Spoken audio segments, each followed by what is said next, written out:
Okay, guys, so as promised, little interview, well, sort of an interview with one of the guys I've met along the way. This is Richard Holden. He's suffering from cancer, quite badly to be honest. And he's got something he wants to do. He wants to raise money for Teenage Cancer Trust. Because while he's been going for his treatment, he's met some people that really made him think that they're worthy of his effort and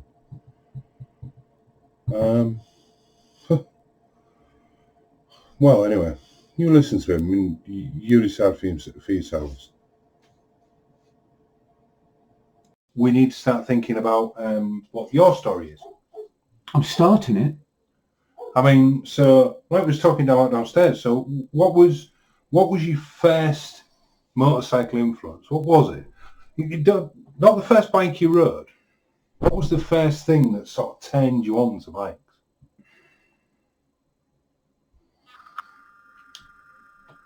Probably someone like Mick Grant, Barry Sheen.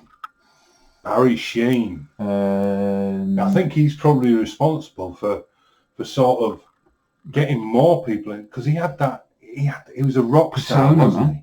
He was a rock star. He was one of the first motorcycle rock stars.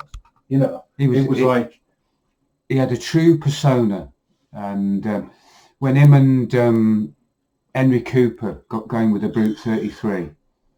Oh, bro. There were no, I'll tell you what, Tony, there was no turning back there. How old was you then when he was racing? It was probably early years, sort of mid-70s. I was probably about 15, 16. And we'd go down, me and my friends would go down to the bike shop on the way home from school. Yeah. About 75. So there was a lot of British bikes around and Italian bikes. It was the end of the British bike era, wasn't it, 75? They were selling a lot of British bikes. The Jap bikes was really starting to take over in 75, yeah. But there was still British bikes about, which I enjoyed. You know, I like them. So when you went in a shop from... I can't find your phone, but... So when you went in a bike shop then, because I mean, I was like 8 years old then. Oh, I didn't realise you were that young. So when you went in a bike shop, it says 75, and you were looking at, because you had the Japanese bikes and the British bikes, what was the difference then? You know, to see those bikes side by side, brand new, straight out of the factory, what was the difference? I guess I've always been a bit of a, what's the word? Snob. Patriotic. Snob. God. Yeah. Snob. No, I mean, so what was no, like, a lot of it, Tony, is down to the fact that it's British and they were built in Britain. The Bonneville. But I mean, Norton Commando. A lot of the influence for the Japanese bikes came from Britain. So when you saw these two brand new bikes side by side, and obviously, I mean, the Japanese manufacturers could manufacture things a lot quicker, mass manufacture. So when you were looking at these bikes, what was it like to walk into a showroom with rows of these, you know, the Nortons and the BSA, Nortons, mate, and the Triumph? Nortons all the time. Norton, Triumph. It's tough for me ever to give it up. I mean, the only reason I really give it up is because I couldn't kickstart something like a Norton. I struggle with the 500. Yeah, it spat me off a few times. Yeah. Kickback. Yeah, kickback's a real problem, isn't it? Yeah, it's tripped me bad, man. So I mean, if you had to say, so you said Barry Sheen was what made you think about motorcycles as he sort of romanticised motorcycles. Didn't he? Barry was good at that. Yeah. And he had the big rock star image. Yeah. You know, the number 7, the Lucky Strike. And, and all the rest of it, all the things that are not allowed to advertise anymore. Well, and that I remember. So what was your first bike? Little Suzuki GP100. And when did you get that? 1983, I think. So it was like 8 years later. Yeah. So why such a huge gap between the dream and the reality? I think it was as was said in Burt Monroe's thing. I was put off it by my parents. Yeah. They didn't want me to ride a bike. Didn't want it. They thought I'd absolutely smash myself up, which I did, didn't I? There was nothing. I don't know. I mean, what? Yeah, when did that happen? I mashed my leg in 1980. Sorry. What was you riding? Norton Commando. An original Commando, not the new one. Yeah, it was a combat, mate. It had a skimmed head, and it was an original, the proper Norton Commando, yeah. So what happened? I was coming back from working in Hull, and I got to that bend as you come off the dual carriageway. Yeah. That long bend with the lights on it. Oh yeah. I had it right over the bike, and my mate were on the back, and I could just feel the pegs digging in. But on a Commando, they just bolted on. They're not flexible. They just bolted on, so it like that. What, just threw you over? Threw me over. I went straight in front of a truck. I ended up in front of the truck like that. Nearly mashed. It slammed its brakes on like that. I was looking at it. The bike tipple-tailed and it hit a lamppost and cracked. It hit the lamppost so hard that it broke the piston. Cracked it right up the side. So, how long was you laid up for that then? How long did that put you Months. Oh, I was in. Oh, I don't know, about 6 months. Good old Royal February. I had about, I don't know how many stitches I had in there, about 50, 100, something like that. Maybe between 50 and 100. Right, okay. In there. My mate's hand were like that. His hand's gone right round like that, so it was hanging off. He come down to me and said, your leg is a real mess. I can see right inside your knee bone. Oh yeah, okay. And I said, well, your hand's not so good. It's hanging, flipping directly down. Anyway, he went to casualty and got his hand seen to. It weren't that much of a break, really. It seemed like it, but it wasn't. It was just a clean break, so it clean moved, break, yeah. so they just like put it back in. Me, I ended up at casualty, short stay, and then I ended up at Sutton. Oh yeah, Full Sutton. No, Sutton. Full Sutton's a Nick. Full Sutton, yeah. Well, that's where I should end up, yeah.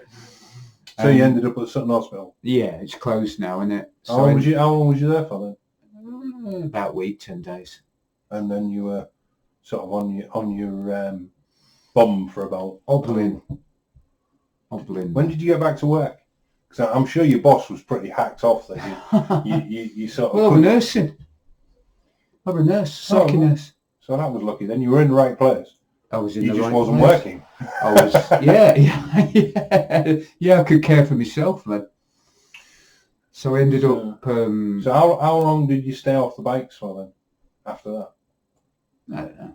Must have been about, as I say, about 6 months. And then what did you do? Go buy another bike? You fixed it? No, I pushed it into the kitchen at where I lived, and I stripped it down. The frame was bent as well. All right. So it straightened the frame. So those were the days before you had to get an insurance test to put a bike back on the road. Oh, nothing like that, Tony. Fuck that. So how did you straighten the frame? I got a guy to do it. All right, okay. I pushed it on a jig and straightened it. And it was good. He cut it and straightened it. Okay. And I fixed it all up.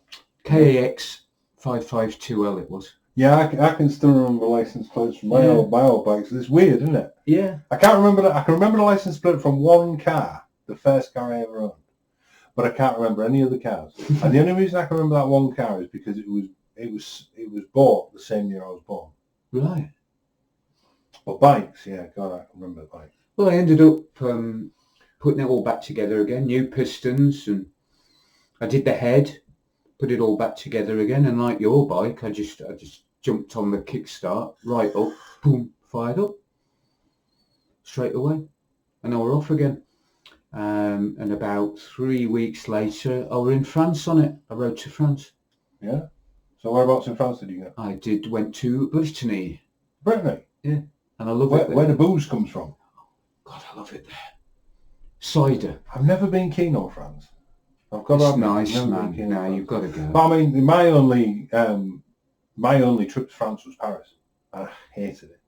I couldn't stand the people. Brittany with me, mate. You'll be fine.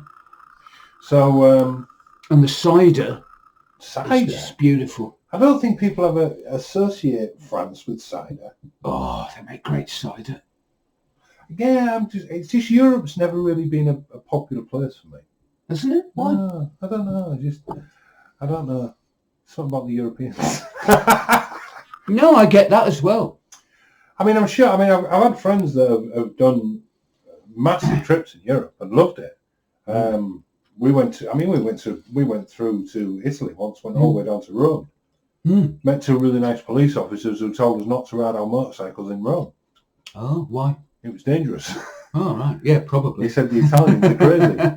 This guy actually said to me, the Italians are crazy, and he was an Italian police officer. So. Yeah, probably. Yeah, definitely. So you wrecked a bike, wrecked yourself, rebuilt it, got back on it, and rode to Brittany. Yeah. Okay. So where's the Commando now then? Sold it. So why did you sell it? God knows, I don't know. I should have kept it. I love those bikes. So what was next? I had a... What did I have? I think I had a BMW R80. The Boxer Twin. Yeah? The Twin. Never liked BMWs. Not anything else but the Twin. I had that. I'm sure I had that. No, good bike. Very reliable. It'd just start. And you'd be off. But it weren't really my scene. Not much soul. Weren't really my scene. I don't know. They've not got any real character about them, have they? No, there's no soul. You know, no. So what was next? What did I have next? No, man, you're stretching my memory a bit, aren't you? Oh, come on, BMW R80. You can't leave it at that. That's a real downer. R80. What about the Kawasaki, the Z1000? No, I had that before. All right. So you missed one. You didn't tell me about that. I had two. I've had two Z1000s. Mark II and a Mark 1. Mark 1, yeah. Yeah. You told me. No, I guess it must have been the Kawasaki,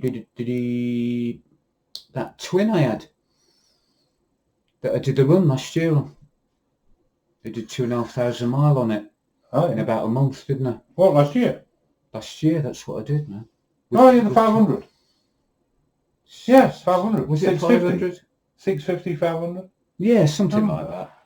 So that was, did you do the run before the diagnosis or after? After? So I was in agony, man. So when was you diagnosed with the dreaded seat? 2 and a bit years ago. All right, okay. So we're off the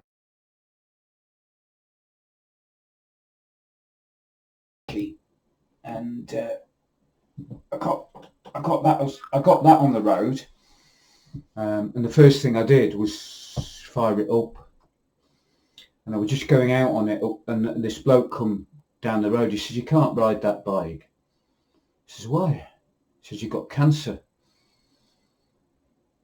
I said, "It ain't stopping me. I've been told I can ride a bike by numerous people."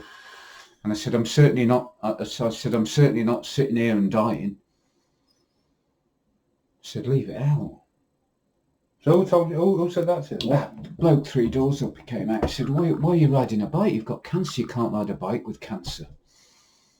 Bit of a strange idea for someone, though, to say something like that. Oh, yeah. But it was... So do you think a lot of people think that once you get something like cancer, that you should just stop living? Yeah. Yeah. And people do, Tony. People stop living. All right, okay. They give it up. They end up drinking loads of booze and getting messed up. Basically because of other people's this is perceptions. people you've met. Yeah, and I won't bow to other people's perceptions, Tony. You know that. If I ride a bike, I'd say fuck off. Okay. I would. Yeah. I wouldn't have any compunction with it. I don't like that sort of thing anyway. So anyway, I got on it, and I thought, right, well, where am I going to go? And I ended up going to Easington. All right. Took some pictures of the bike by Easington Church, and it got such an uptake. I thought, God, I could make some money out of it. Like this tonight. I thought I could make some money out of this. What do you mean make money out of it? For Teenage Cancer Trust. So not make money. Make money for them. So it was Raise all, money for charity then. So it was all about raising money for other people Yes. while you're suffering with cancer. Yes. Yes. So let me get this straight. Get it You straight, then. got diagnosed with cancer. And I was in agony, yeah. Yeah, you keep telling me you was in agony. Oh, fucking... Stop fucking whining. was, Stop whining about I it. fucking was. Stop whining about it. Go on, then. I won't say it again. I wasn't. So what made you think about the Teenage Cancer Trust then? When did that come Well, about? when I was at Leeds, having my op, because I'd only just got off the bike from having back on the road from having my first op, which was a tumour here, cut into there right across my pelvic bone. Yeah. To remove a 10 centimetre tumour. Okay. And from that, I got on the Kawasaki. Okay. And headed off up the road and ended up at Easington, and I just went all over. Every day I'd be out on it, that bike. But you still haven't told me why Teenage Cancer Trust. Because when I was in Leeds, I saw so many kiddies with cancer, young kids in a really, really poor state, you know, and their parents struggling with the prospects of looking after little kiddies. It moved me, Tony. It moved me big style. Which part about it moved you? Both, really. I think the sheer anxiety and upset of a young couple looking after a little baby or a young kid with cancer is. But what about your cancer? It is what it is, isn't it? Okay. So you can't believe that, can you? Well, no, I can. So so where are we at now then? Because you just had an operation. Yeah. And you're on the NHS cut it out diet. Yes. So they keep cutting bits away until you're down to the weight you want to be. Yeah. What happened was they said cancer's come back. It's come back bad. Okay. And you're going to need to go into hospital and have chemo. And that was the moment I said I can't go to Leeds like I did before. I did 5 weeks at Leeds in Julie's car, driving there every day, and it was too much. I met a real good Rasta there on the way over. A Rasta? A Rasta, yeah. He were cleaning the garages. Okay. And he was a good man. And he was a Rasta, yeah. And in the morning, if I was early, I'd pull in there and sleep. I'd sleep at the services. Okay. And drift off. And then I'd wake up and he'd be singing Bob Marley or something like that. Or Culture or something like that. Something decent, you know? Okay. And he said, "Morning, Rasta man." And it really moved me a lot because I thought, crikey, I've been accepted, you know? I was accepted as a Rasta, and it was a big deal for me. It still is now. I mean, Julie met that lad about 2 or 3 months on when we were going across, and he come straight over to us. He said, "Morning, Rasta." Okay. So it's kind of cool, really. So you've sort of taken on the Rasta religion. Absolutely. Yeah.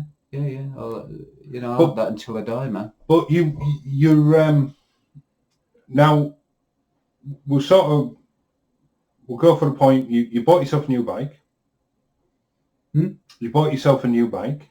I sold the I part-exed it, didn't I, for the Kawasaki went, and I got another Kawasaki, didn't I? Which is parked in the garage now. That's the GPZ. Nice, the V-twin, isn't it? Oh, right, yeah. Yeah. Sort of slipped my mind, that didn't it? So, what's next? Because the Rasta man is going to go around churches, taking pictures, riding about, raising awareness, and if he can, funds. Yes.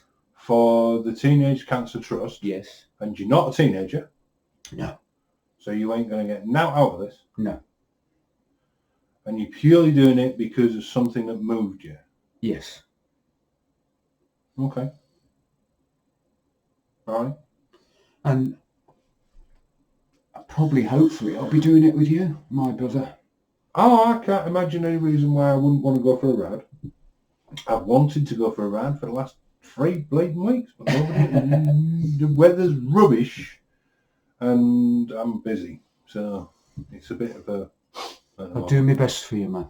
What? Get the weather? You're going to change the weather? Get the weather, and get me arse in gear. Oh, you got to get your arse in gear. I'll do my best. All right, Richard. Thank you very much. It's gone well tonight, isn't it, man? Yeah, it's gone real well. Told you I could do it, didn't I? Okay, so that was Richard. Lovely guy.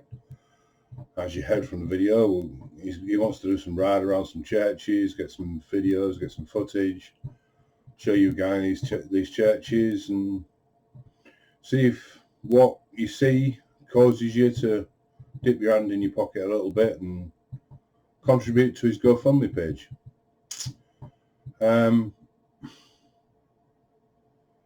You can listen to him speaking regular on a Facebook page called The